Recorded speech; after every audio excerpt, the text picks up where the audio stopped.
All right, ladies and gentlemen, good evening and welcome to the Funky Uncle Lounge. My name is Soul Stew, and it's a pleasure to welcome you to another wonderful night of New Orleans music. We'd like to thank our good friends over at AOS Interiors and, of course, the crew of Tux and the Fat Bankers LLC for helping us put on this wonderful evening of music.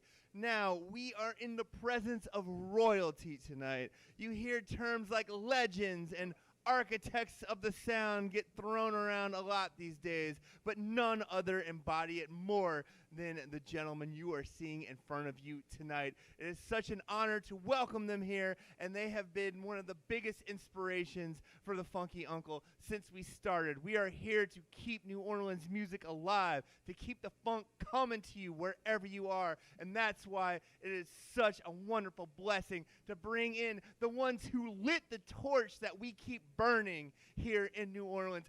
Please give it up for the uptown rulers themselves, Leo Nocentelli, George Porter Jr. of the legendary Meters, John Grohl on the keys, and the young lion Jamal Baptiste on the drums.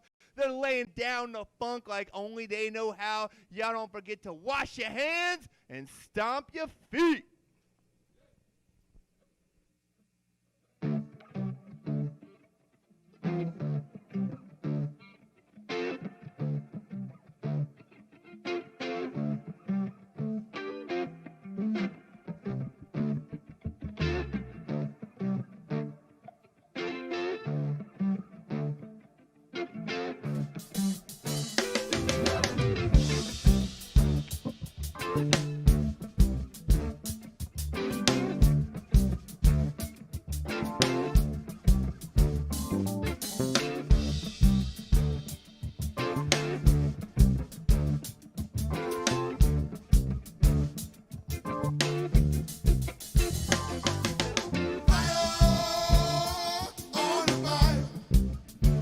Let me hear you say fire on the fire. Baby, say fire on the fire. Need a bit louder, say fire on the fire. Down in New Orleans, look at his gin. He wouldn't deal but a fifth of gin. One dude wanted bottle of wine.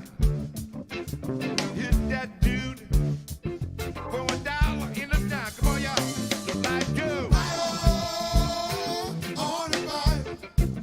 People, let me hear you say fire on the fire. Hear you say fire on the fire.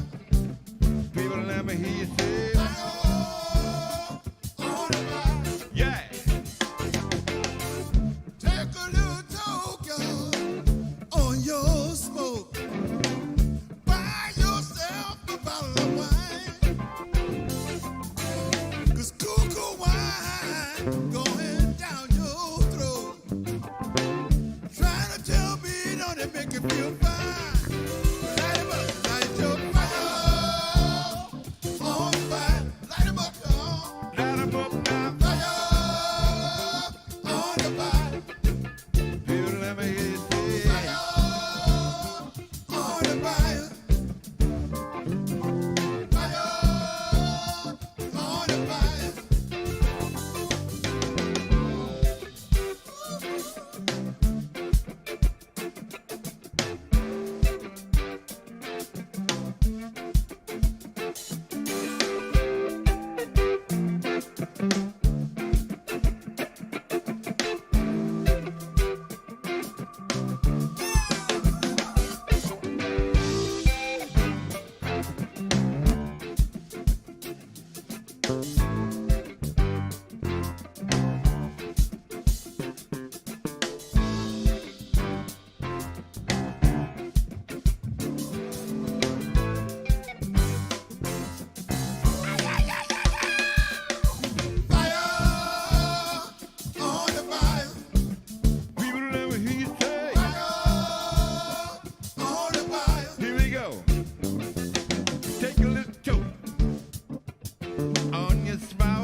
little bit of wine.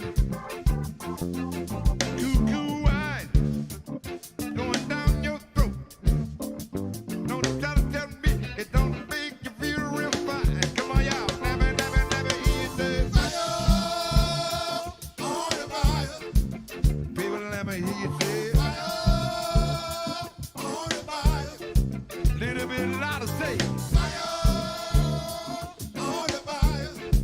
One more time, say fire on the fire.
Anyway, are we still on the air here? Yes, we are. Okay. Anyway, we're happy to be able to come here to let you guys hear us from the Funky Uncle. Let's give a round of applause for the Funky Uncle. I know that there's about 500 people in this place. Yeah, and we're gonna do one that that kind of brought the meters out. That brought the meters out here, and you know, gave us this this thought that the start. You know, I won't go into that. Please. Well, this is started all the madness. You know, a song called Sister Strut. The second song. Second song. Yes.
little something on George. George, pull it out.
Yes, thou art correct.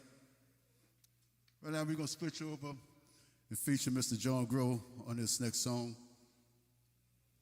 the song that Capajali. Capajali!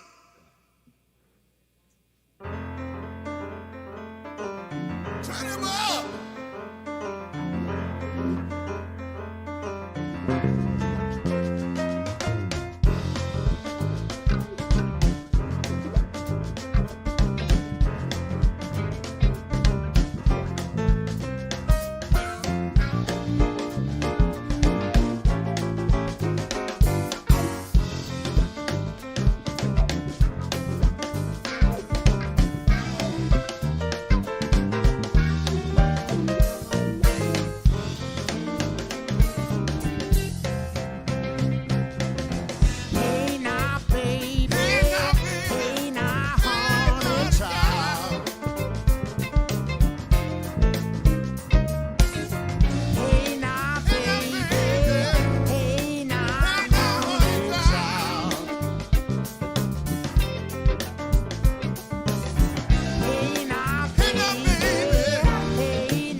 Happy Carnival.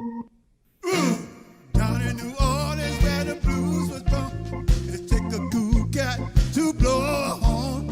And on the side of Grandpa Street, the bombos played with that mambo beat. The Mardi Gras mambo, mambo, mambo, Mardi Gras mambo, mambo, mambo, Mardi Gras mambo.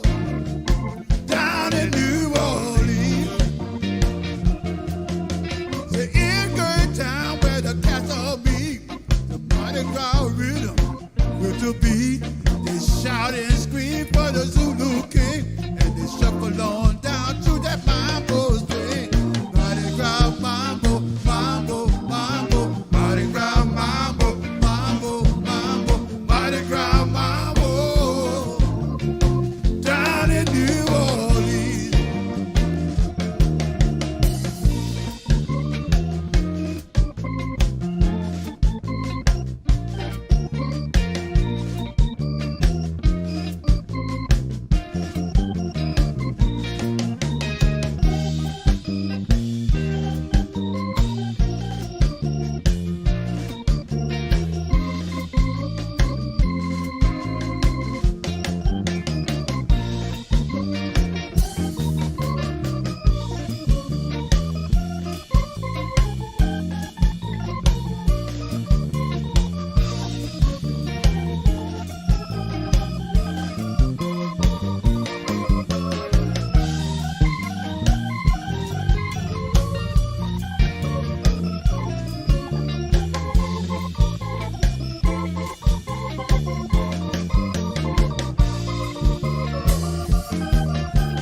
Down in New Orleans where the blues was born, they take the cool cat to blow a horn. And on the silent Grandpa Street, the mambo is played with that mambo beat. The Mardi Gras mambo, mambo, mambo, Mardi Gras mambo, mambo, mambo, Mardi Gras mambo.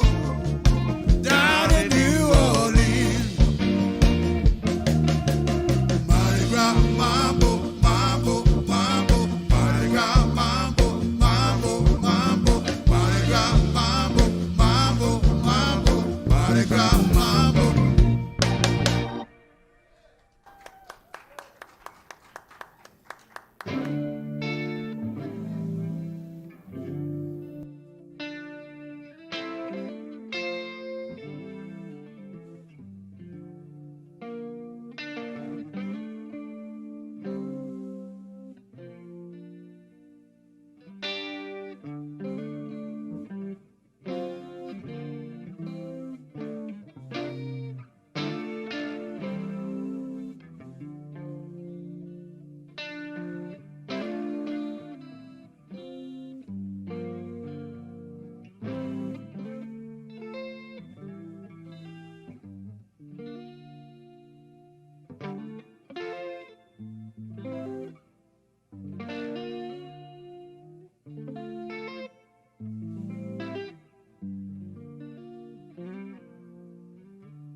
Leo Nocentelli.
where you are.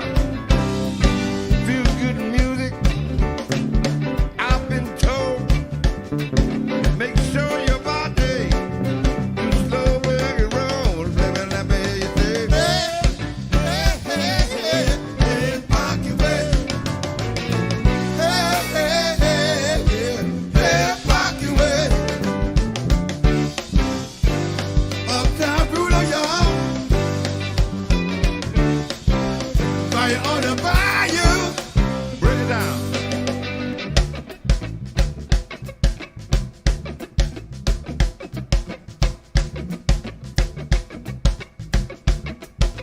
Out there, let me hear you say.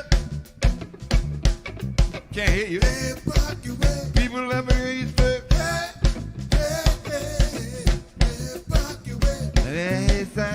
Hey, hey, hey, hey, hey, rock your way. George, go to your six. Hey, hey, hey, Go to your six. hey, rock your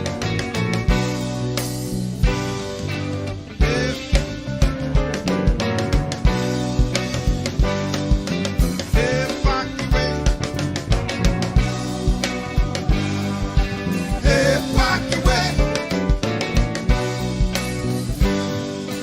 Hey, rock.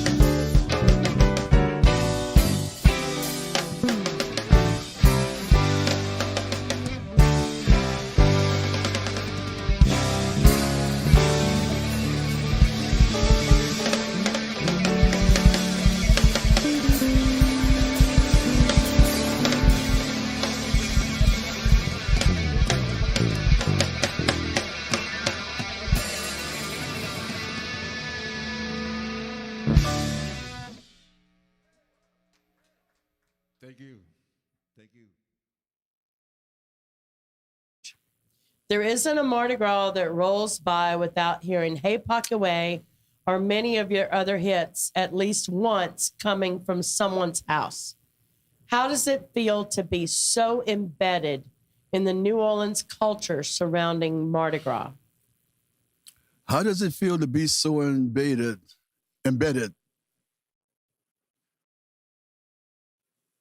I don't have an answer for that, really.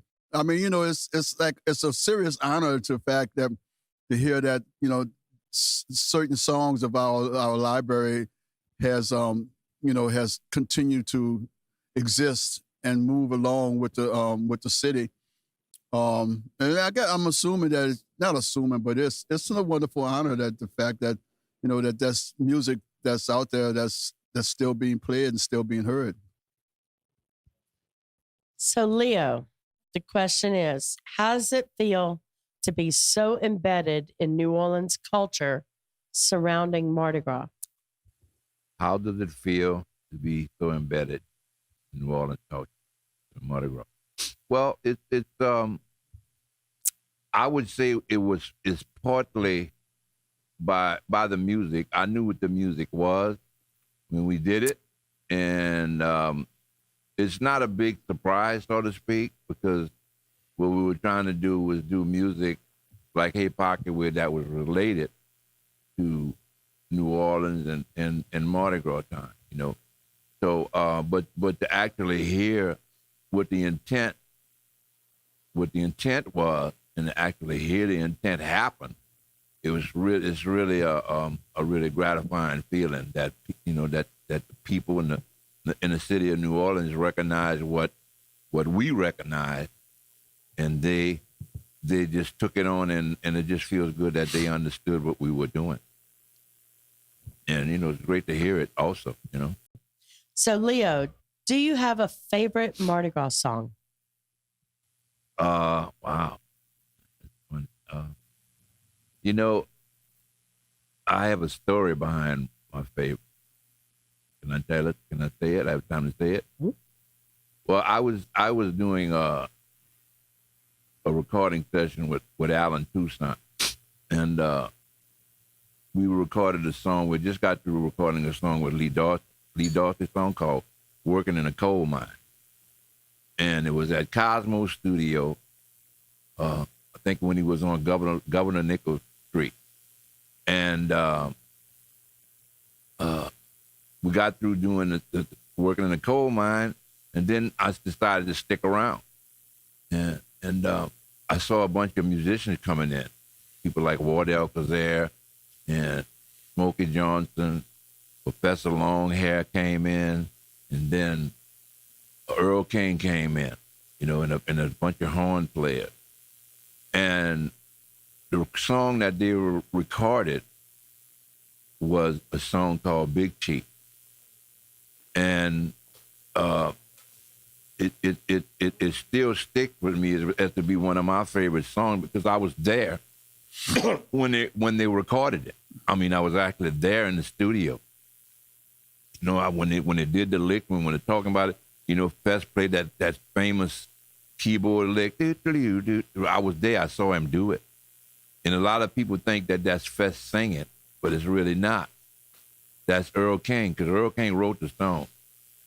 And Earl King sung the song, and the whistle, that's Earl whistling in there also. And Fest is playing that intricate keyboard part, man. And that always stuck in my mind with that song. I was there when they recorded Big Chief, and it became one of my favorite Mardi Gras. That's crazy. That was Earl whistling. All this time we thought it was Professor Longhair. Yeah.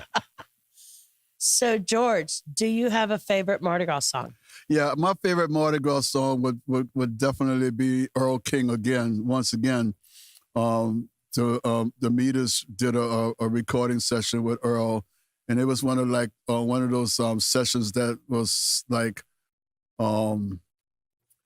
wasn't thought of as the session thing, you know. And so my favorite song out of that project was a tune called Street Parade. And that's absolutely my favorite Mardi Gras song, Street Parade. I love that song. I love the pocket, you know. And it was the fact that we did this session with Earl, you know, we kind of self-produced it, you know, ourselves. You know, Earl kind of left us alone to let us, you know, develop the pocket that he wanted, and, you know, and the feel that you know. And it was one, you know, because we had been doing these sessions with Alan where music was like dictated, you know, and we was so to get to do this one session with Earl King that was loose, but that was so good. Yeah. You know, and the record didn't come out for almost 15 years later. The record got released. You know, they found it in a box under the. They discovered it later. They discovered it. You know, my show on Mardi Gras morning from 9 to 11 is it's an honor to play it, and to hear the stories about the songs that I send out to the street on Mardi Gras morning is just incredible. So, George, what is your most memorable Mardi Gras gig? Most memorable Mardi Gras gig? Mm-hmm.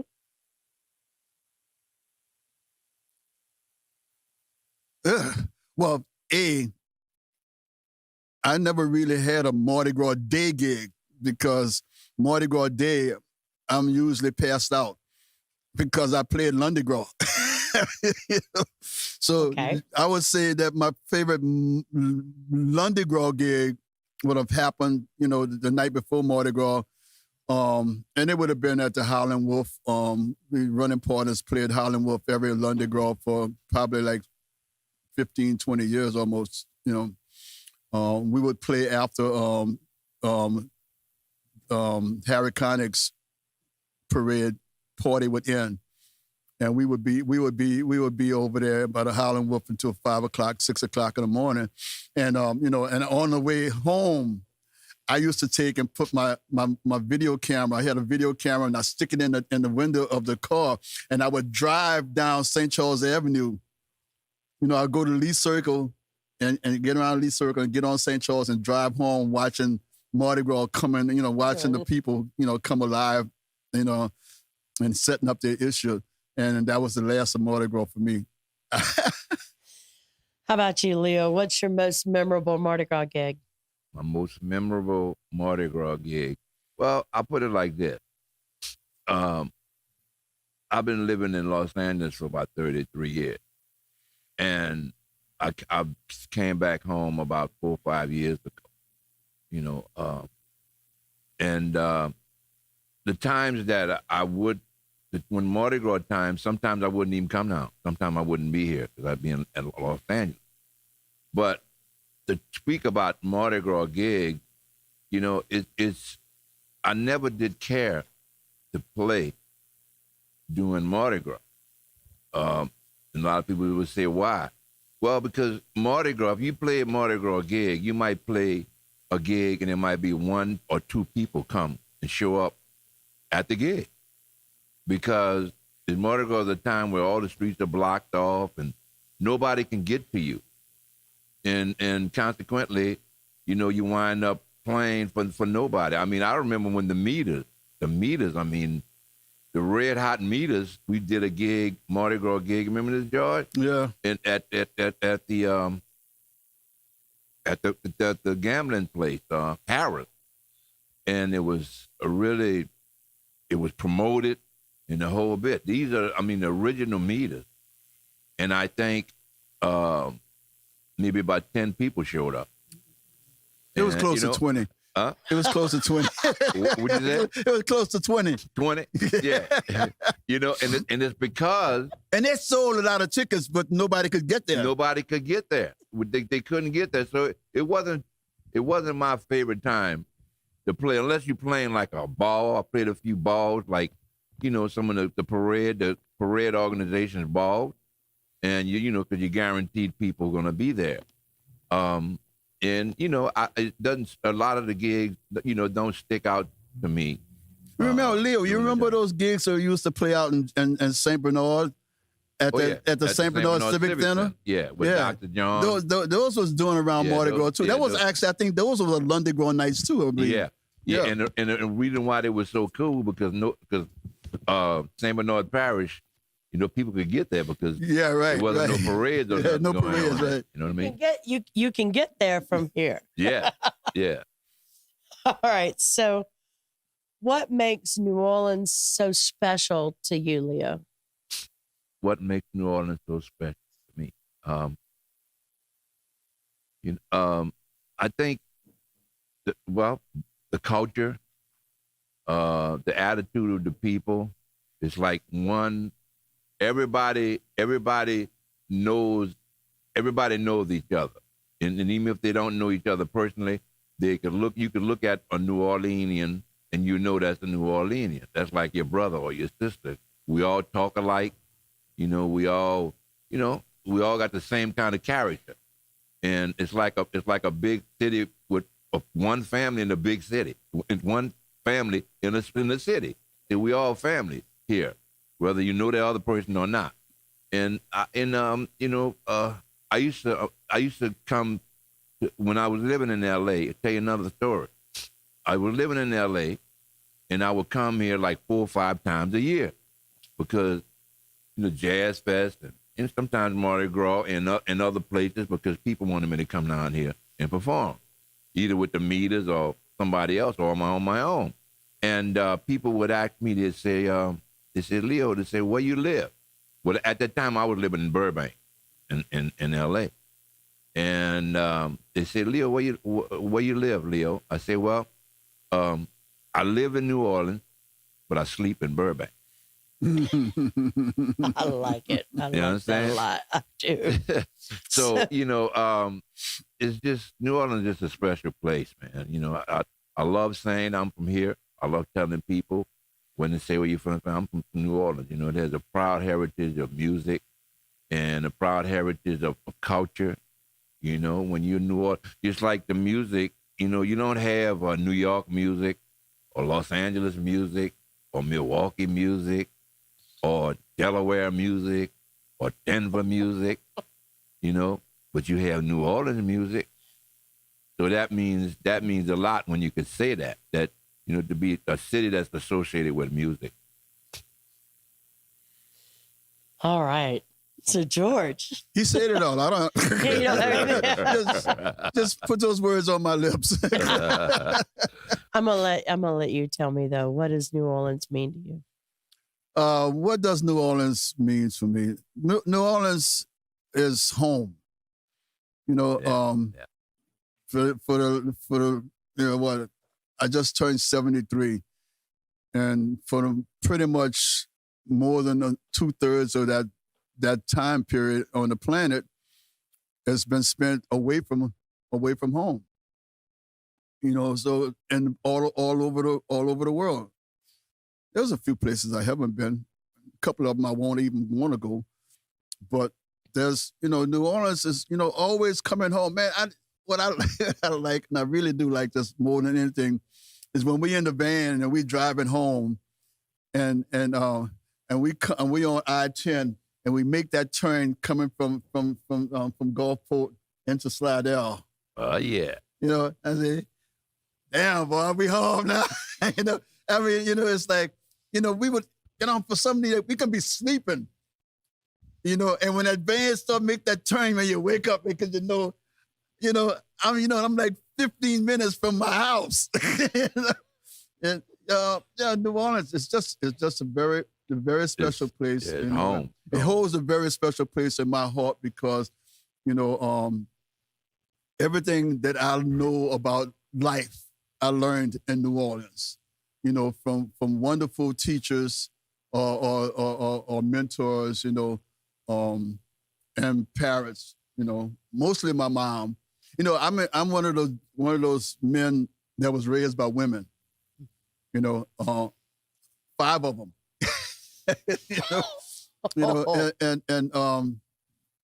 So I just have a totally wonderful feeling about New Orleans. That's it's nothing really can be placed in words. It's no more than that. It's home.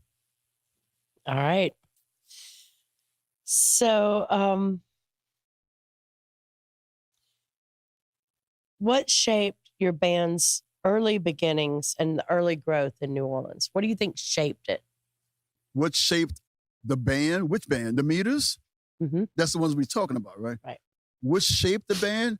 I believe more than anything, the band itself. We had even before individual songwriters took on the point of being songwriters, and individuals, we had a way of interpreting other people's music that we were basically a cover band, when we started playing together. But what we did to those songs, we used to do Curtis Mayfield and what's that, Fifth Dimensions? Everybody. Up and Away. Yeah. We used to do all that kind of music, but our interpretation of that music was surrounded by the players themselves because we played off of each other. We knew.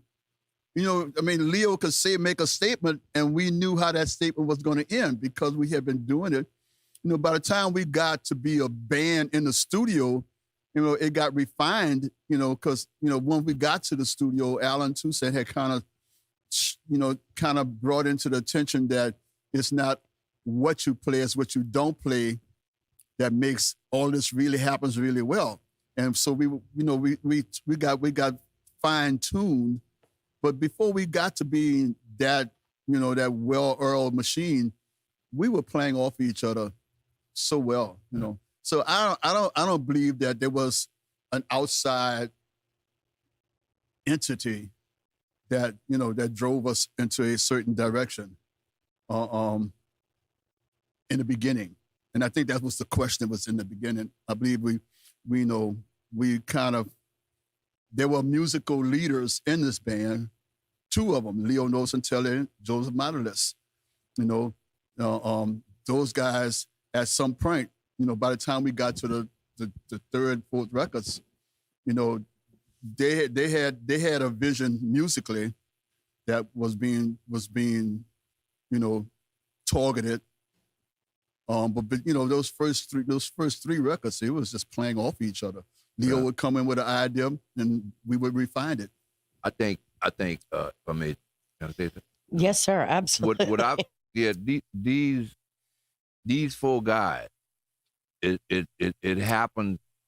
You got groups like Earth, Wind and Fire and groups like that, you know, they're like hand-picked people, you know, to play different things, and then and they have arrangements, and they have producers and people telling different musicians what to play, and you know, they develop a sound, but they develop their sound, but they develop a sound that has to do with somebody else also that's cultivating and making their sound. But to me, I feel like this was a spiritual thing. These are 4 guys that was supposed to get together. Musically, we couldn't do no wrong.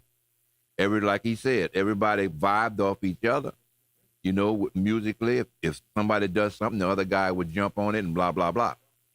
There wasn't any stars per se. And it was a match. I would say this, it was a match made in heaven in terms of these 4 particular guys making music, you know.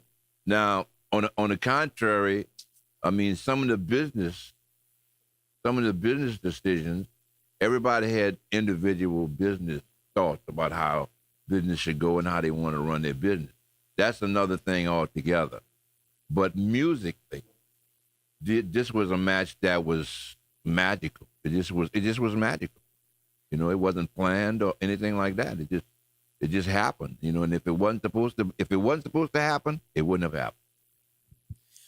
So Leo, what is and please answer me back in this, but what is your favorite song to perform? It doesn't have to be a meters tune.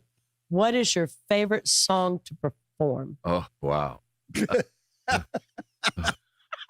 Right now, right now, I mean, I have to say the meters. There's a song called "Ain't No Use." I like playing that because it leaves me with the freedom of inventing new ways to play it and still sound like the song. And I've done that. You know, every time I play that song, I wind up playing a different feeling, but it's all related to the original song that really don't hurt it too much. But there's a song now. You said it doesn't have to be me, the song. There's a song that I do now that I really have fun playing, and it's by a good friend of mine by the name of George Duke. It's a song called "Let Me At 'Em," and I think I like playing it because it kind of reminds me of the way I write. You know, if I would have written that song, it would have sounded like that. And it just happened to be George Duke's song that he did on his album, song called "Let Me At 'Em." It's a fun song to play. George, you got to play that with me one time. All right. So George, what is your favorite song to play? Well, it ain't Sissy Strut. I heard it. Not mine. All right, so I'm going to interrupt you on this one. I have to interrupt you on this one. My son is a young musician, and the first time he went to the Tipitina's workshop, Kirk Joseph was there, and he said, "If anybody asks you what music you play, you tell them good." And then he said, "All right, I'm gonna start playing this song. We're gonna let everybody come up," and everybody took a solo, and there were like 30 young kids there. And they played Sissy Strut for 45 minutes, 47 minutes, actually. And to this day, my son will not play Sissy Strut. He loves you both dearly. He is honored to be able to play your music, but he will not play that tune. So let's back up and let me ask you, George, what is your favorite song to play? Leo wrote a song probably 35 years ago that and I asked him tonight to actually, I'm gonna put a bass line down for the song because I had to change keys because it was too high for me. But name of the song was called "Been So Long," and I really love that song. I've loved it since the first day I heard him play it. Well, thank you, George. I appreciate that. Hey, look, that's an honor. Yeah, you're right. And I don't, it's not my favorite song to play because I don't get to play it often enough to, but it's my favorite song. I actually do believe that song was wrote for me. He wouldn't give it to me. Hey, you do it. But I'm gonna do it in a different key. Make sure you get me to play on. All right. George, can you give me a growl? A growl? A growl. You want a growl? I want a growl. Don't ask me that question, please. Leo. No. Leo, no. I want you to do your best George impersonation. My best George impersonation? Uh-huh. Let me see. That's a hard one.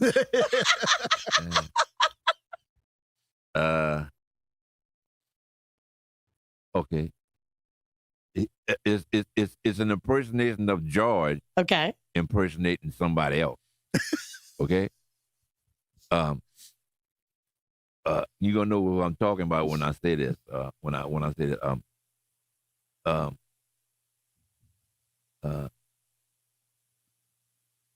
Yeah, you're right, my friend.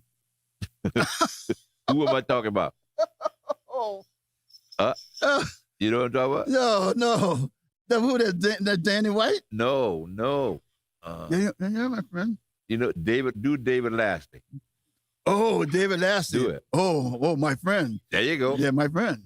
So that's him impersonating David Lasting. Yeah. Y'all are a mess. Cool. He used to like this was it.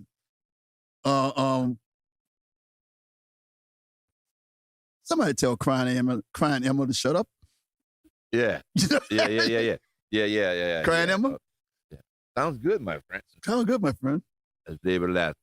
David Lasting was an unbelievable saxophonist in New Orleans. From a family of unbelievable musicians. Yeah, the Lasties. Melvin Lasty with the trumpet player. He's the one that did the solo on Barbara George's song, I Know. That's he was the music director for Sonny and Cher. Sonny and Cher, David Lasty, and the Lasty people. But they're very, very talented people, man, that's not here anymore, And I got a chance to really play with those people as a young person coming up. So, totally different subject. Where's your favorite king cake from? Wow.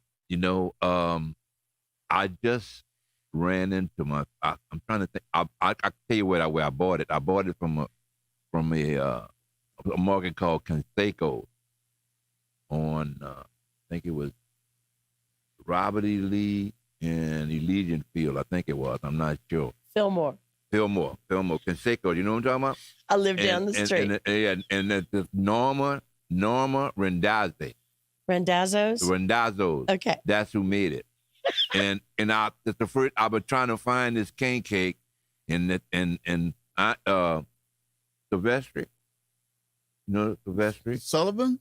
Angelo Silvestri. Oh, yeah. And he said something. He said, man, yeah. So he said, man, I just got me a king cake, a blueberry and a blueberry and cream cheese. Wow. And that's the first time I knew I could find one. And I went bought it night before last. It was strawberry and cream cheese king cake at that store, and that's my favorite king cake. George, where's your favorite king cake from? My very first king cake, and I think it's probably still my favorite, was bought at McKenzie's. And it was when the McKenzie's that I knew about was at the corner of Galvez and Tulane Avenue. That was my very first king cake. Now I've enjoyed a lot of king cakes, but it was that taste of that very first king cake that's just unforgettable. So, George, what do you look forward to the most during Carnival season? Sleeping on Carnival Day. All right. Okay, no. So these folks I want didn't answer you that to right. I didn't answer that right. answer. So George, what do you look forward to most on Carnival during Carnival?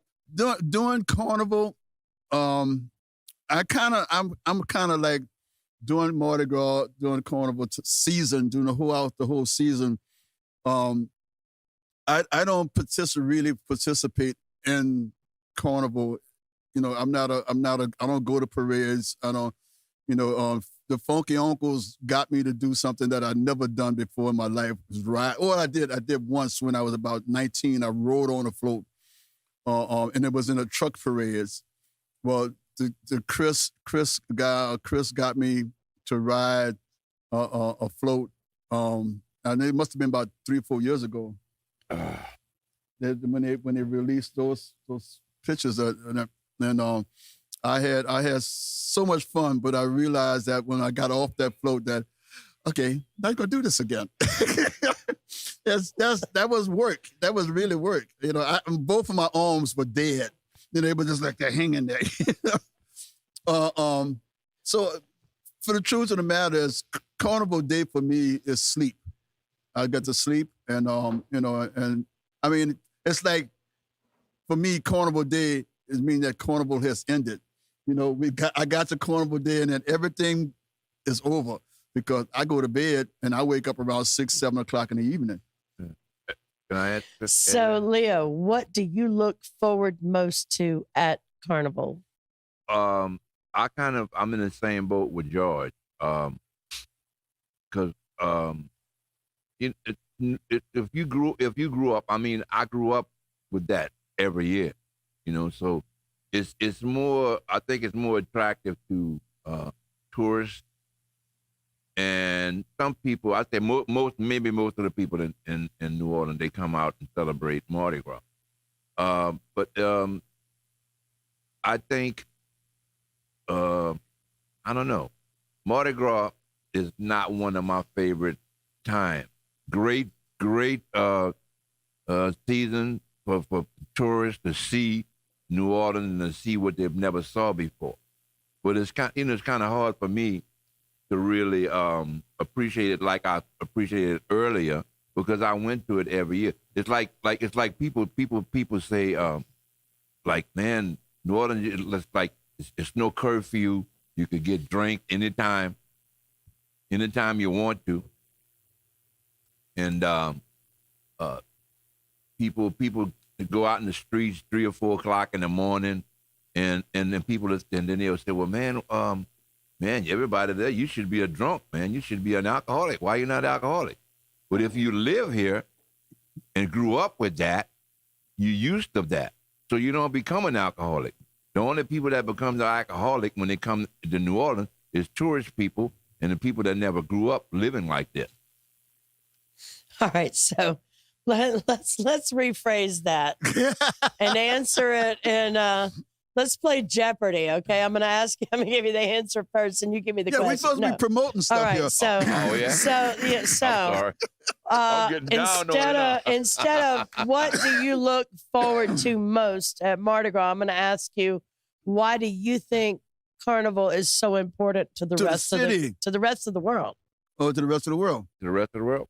Well, it's a special time, of course. I mean, Mardi Gras has grown so much. It's a festive time to be in New Orleans. I think it's one of the most beautiful times to visit New Orleans, and because you really see what New Orleans is about. You see the culture, and you could see things that you never saw before. You couldn't.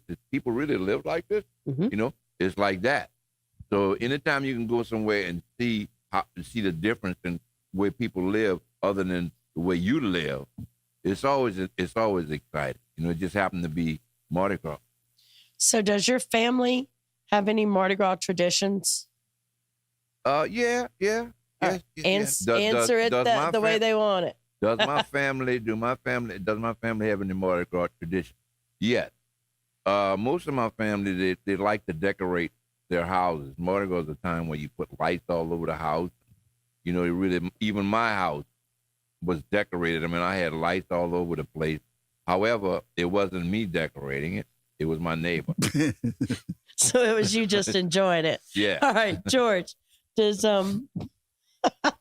why do you think that Mardi Gras is so important to the rest of the world? Why do I think Mardi Gras is so important? Well, I believe because to the rest of the world, Mardi Gras is just another Tuesday. You know, here, you know, people, almost the whole world comes to us just for that Mardi Gras day. You know, not as much. I mean, I think those 10 days before Mardi Gras day, you know, it's probably 50 to 60% Orleanians. You know, but that Friday before Mardi Gras day is when the rest of the world shows up. And the rest of the world comes in because they get to do to New Orleans what they can't do at home. And as a New Orleanian, I love the fact that they come here. But pick up your trash. Take it back home with you. Take it. Tell them, take your trash. Take your trash back home. And did your family have any Mardi Gras traditions? Answer that. Does my family have any Mardi Gras traditions? I don't think so. You know, I mean, as a kid, I remember my dad would always bring us, you know, during the week, just only that first weekend. In fact, when I was a kid, I don't think there was a first weekend. I believe Mardi Gras Day started that Monday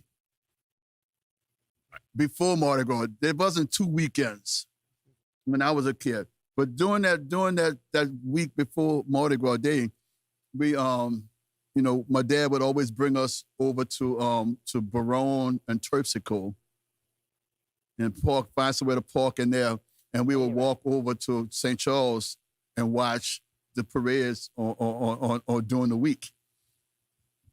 On Mardi Gras Day, my dad would bring us to Orleans and Claiborne to watch the Indians come through and to catch Zulu as they're coming back to their home base. That was pretty much what we did every Mardi Gras for, you know, as a kid. As an adult, as an adult, you know, because I worked on that Lundi Gras night, you know, I never, you know, Mardi Gras Day was senseless. All right. So I made it through questions that everybody else wanted me to ask you. All right. So we're going to sign off of those. And now I want to ask, I want to ask you to please think about New Orleans. Keep New Orleans in your hearts. Keep New Orleans in your prayers. Keep New Orleans in your mind. Light a candle, do a dance, do whatever you have to do. And hope that we get to keep it because we're bringing Mardi Gras to all of y'all. And now I want to ask the questions that we want to ask and we want to hear. Do we need to reset? All right, then we're going to roll right on through here, guys. All right. How many These are questions not going to be hard questions, I promise. Yeah, 'cause I'm freezing. up there. You're freezing. I'm sorry. I will warm you up when we get through. All right. Wait. Where's Mizuki? She's gonna warm you up when we get through. I promise. All right. Okay. So really quick. Let's talk about. I promised you that I would not ask either of you what is funk, because God knows you have been asked that question entirely too many times. You know, is it a feeling? Is it spiritual? Is it a dance? Is it what you're listening to? For you guys, it was what you were playing. But was there ever and you can answer me together. You can talk. It doesn't have to be one at a time. Was there ever an aha moment that this is the sound that this is the sound I've been looking for? This is what works, and this is what became the meters? A lot of people, a lot of guitarists, I do like classes and stuff like that, and they ask about how to play funk, you know. And my answer to them is, quite frankly, if it's not in you,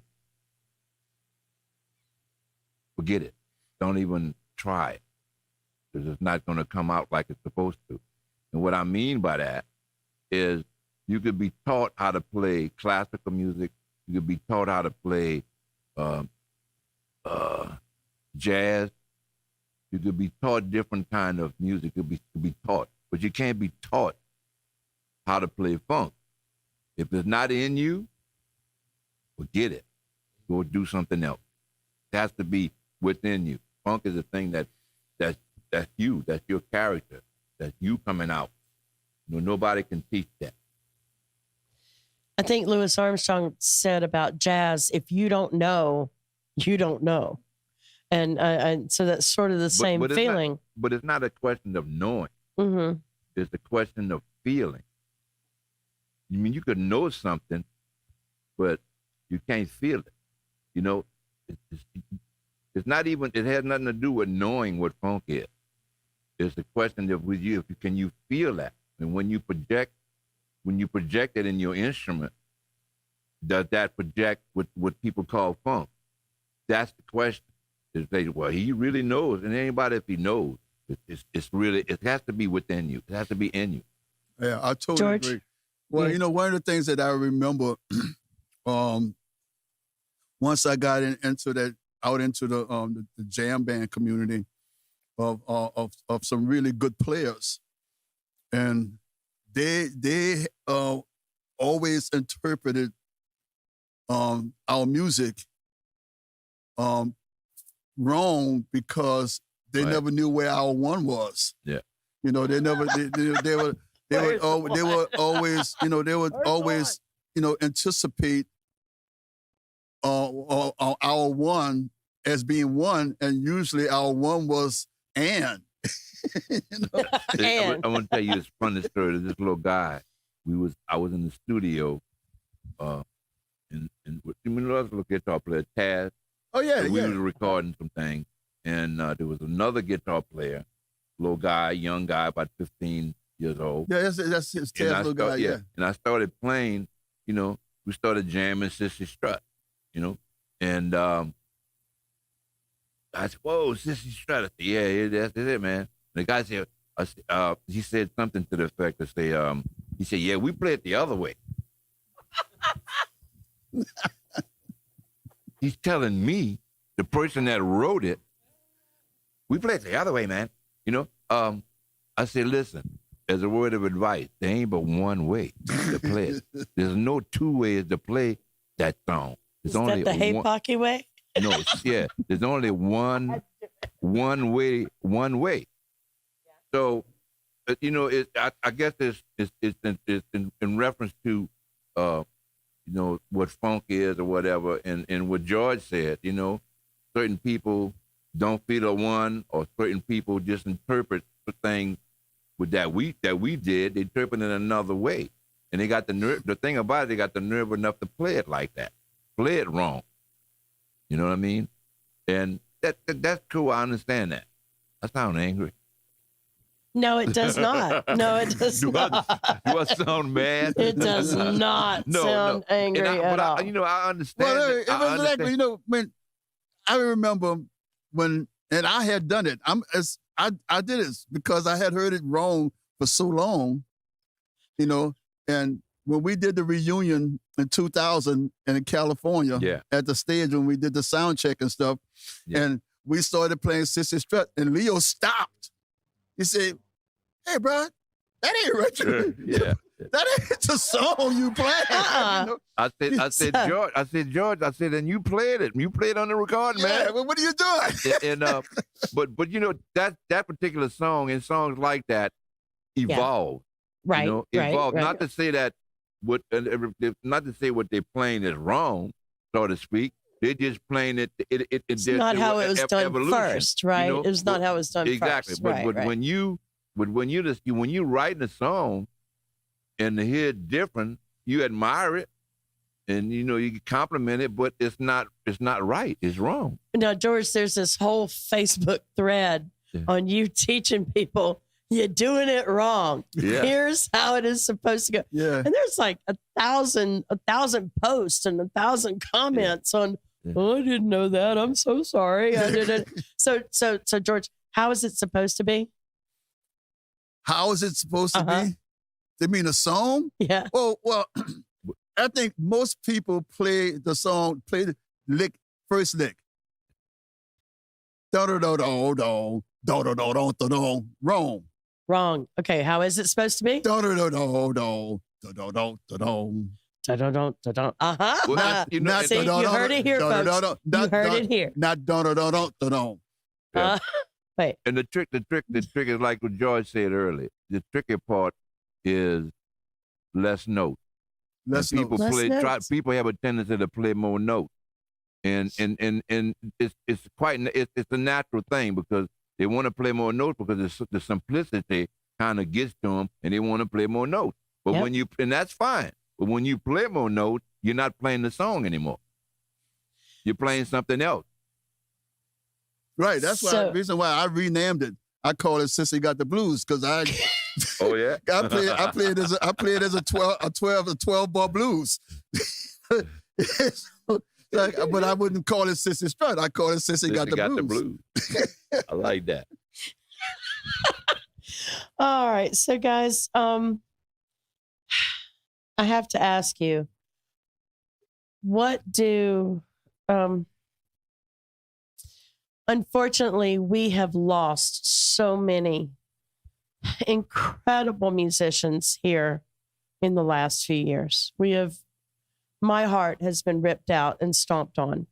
And I have to ask you, out of all these people that we've lost lately, who was most influential to you as a young musician?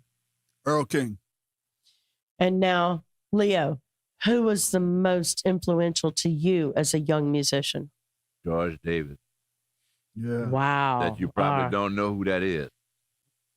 You don't know who that is, but George Davis was an unbelievable musician in the city. He died, he died about maybe 12 years ago? 12, 13 years ago. Yeah. George Davis, one of the most talented musicians to ever live. And, he's known for being a guitar player, but he was an excellent bass player as well. Bass player. I did a Played lot of sessions saxophone with too, him. right? A lot of sessions, yeah. Didn't he play saxophone? He plays sax. That's him playing on. Okay.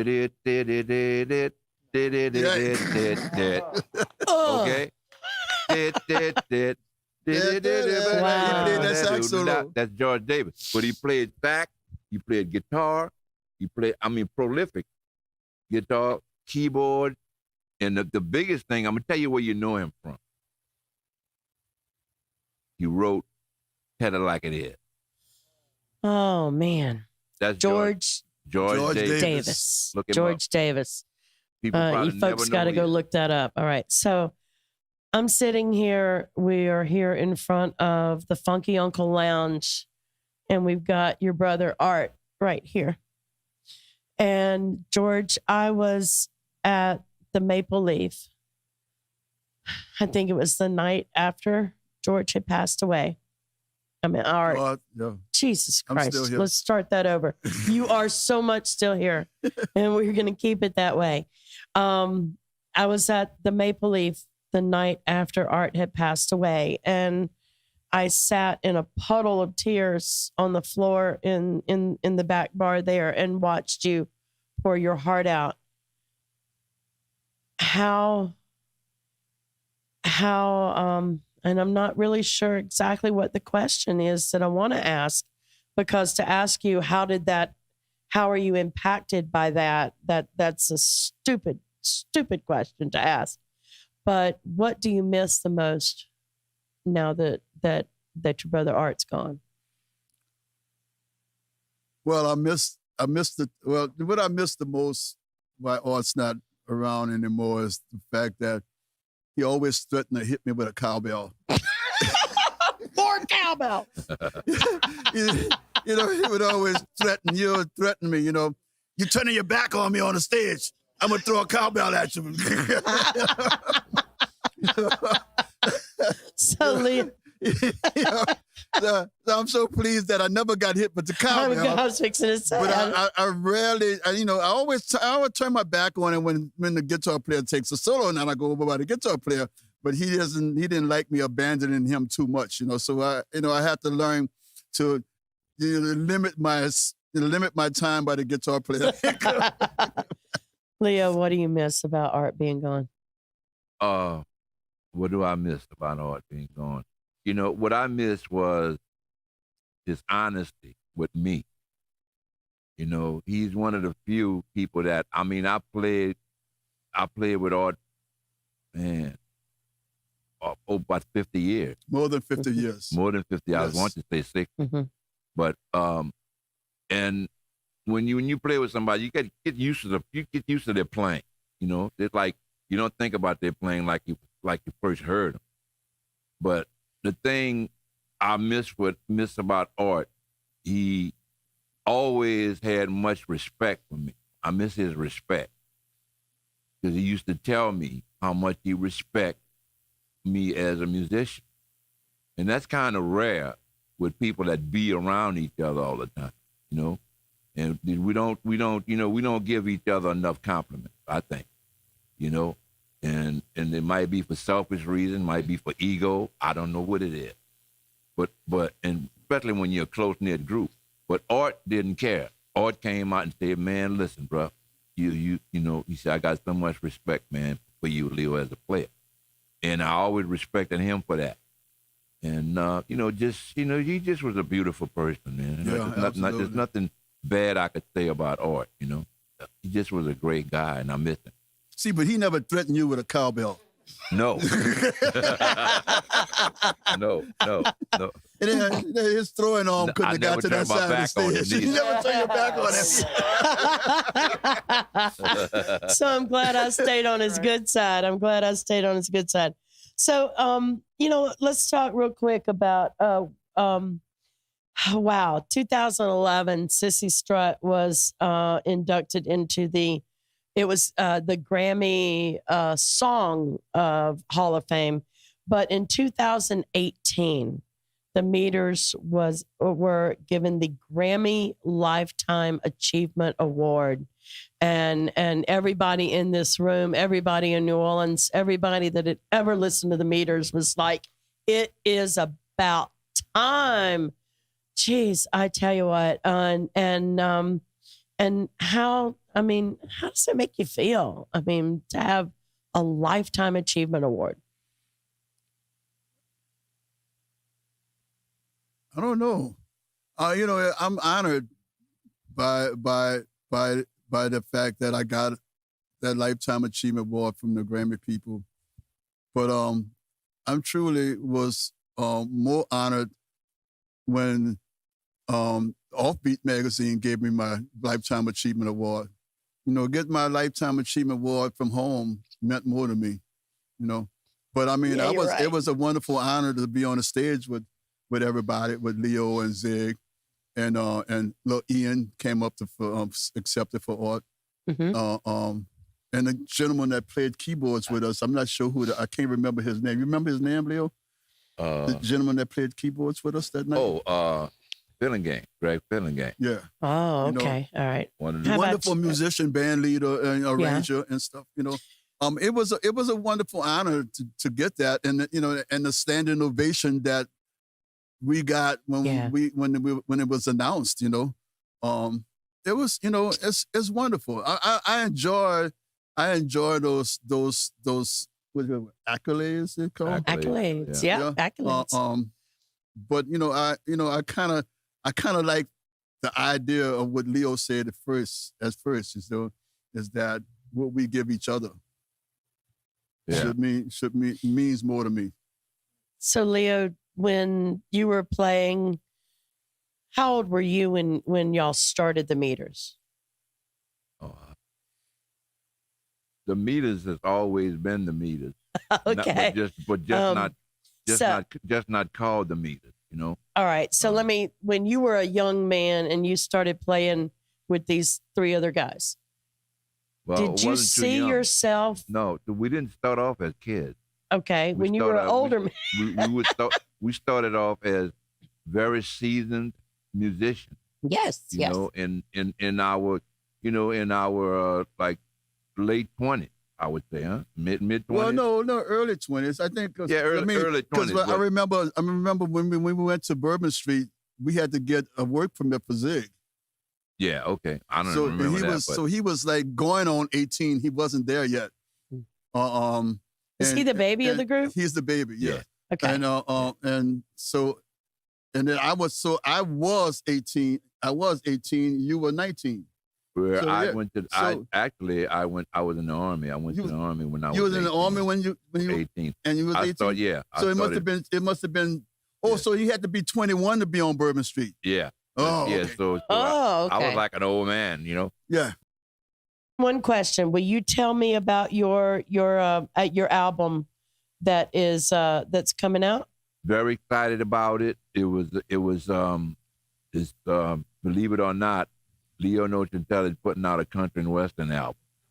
Both kinds of music. Yeah. Country and western, right? True. All right. Ray Charles did it. And George, you have an album coming out? Yes, my record will be out in February. Mine will be out in March. In March. All right. Yeah. And the single is out now, Crying for Hope. All right. And it's with the Running Partners. Okay. And it's some new music wrote by mostly myself. But again, sort of like the same kind of history as the Meters, that is that I encourage the guys that play with me to be a part of the creative aspect of the music. So all right. So that's what it is, So you know what we're doing here at Fridays on the Funky Uncle. What do you think about it? Hey, I'm here and I'm glad to be a part of it. Like I mentioned Chris Berry's name. Uh-huh. So he's the only person that I've been speaking to in regards to trying to get me here. All right. And I think it's a well thought of organization, All right. And I like what it's doing, and that's why I'm here. And George, while I ask you this question, what you think about the Funky Uncle, I'm going to ask you guys if you would please to take these markers that Christian is going to give you, and I would love for you to sign your guys here on the Funky Uncle. So, George, what do you think about what the Funky Uncle is doing for us? I think it's very honorable, and that the fact that that the money is being raised to help New Orleans musicians and the culture bearers and of New Orleans, and it's a wonderful thing. I mean, I kind of wish the city would be more interested in doing things like this, or helping, Yes. But, that's the reason why, because the city is not doing that, Chris, people like Chris and that organization, the Funky Uncle guys, We got ditto. Is that the word? Dittos? We're gonna ditto. Yeah, Dittos. we're gonna make this happen. All right. Thumbs up. Yeah, you're right. So I'm gonna ask for a photo with you guys in just a minute. I'm gonna get you to go sign that, and then I'm gonna get a picture with the two of you. In the meantime, if I can, I'm gonna ask those of you at home that have enjoyed this, because if you don't realize how special this is, then there is definitely a problem. There you go. We're going to get George. I want you to sign yours right there across your chest, right over your heart. And What I want you to do at home is I want you to go to the funkyuncle.live. I want you to go to the funkyuncle.live, and I want you to click on that donate button, because if this doesn't mean anything to you, I am so sorry. You have got to understand how important it is to keep our musicians going and our gig workers going. Thank you so much. We will be back with you next Friday night. Fridays from the Funky Uncle. Thank you very much. Don't forget to wash your hands and stomp your feet.